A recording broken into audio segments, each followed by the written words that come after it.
EJ says, "Hey Ray, I'm 17 years old and I just got my ASVAB score. I got a 70 and I plan to join the Air Force. I qualify for drone operator, nuclear weapons, but I want to do K9 for security forces." He continues, "It's a dilemma I'm having because I want to do drone operation, but I want to work with dogs and guns." Um, One thing it's something I touched on earlier, obviously. You need to ask yourself why you want to work with dogs and guns.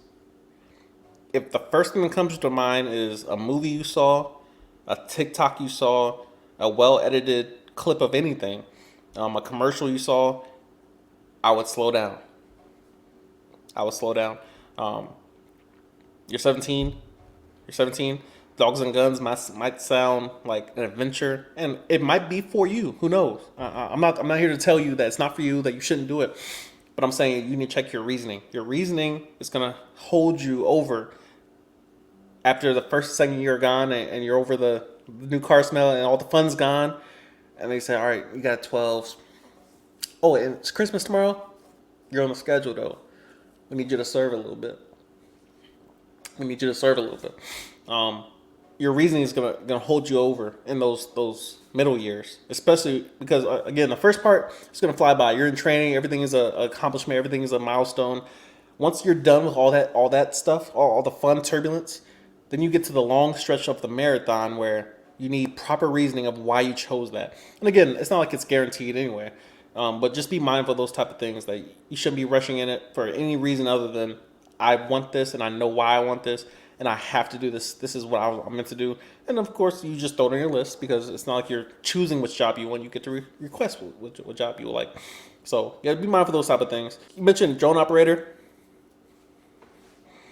I would dig through Reddit. I know one person who cross trained into a drone operator position. Um, so I think what you're referring to, because it's separated into two parts. You have enlisted and you have officer, obviously.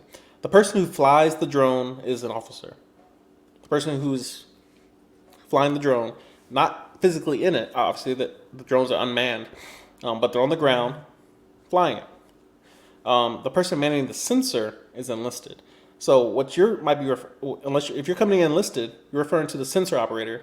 Unless you're going officer, then you can fly drones.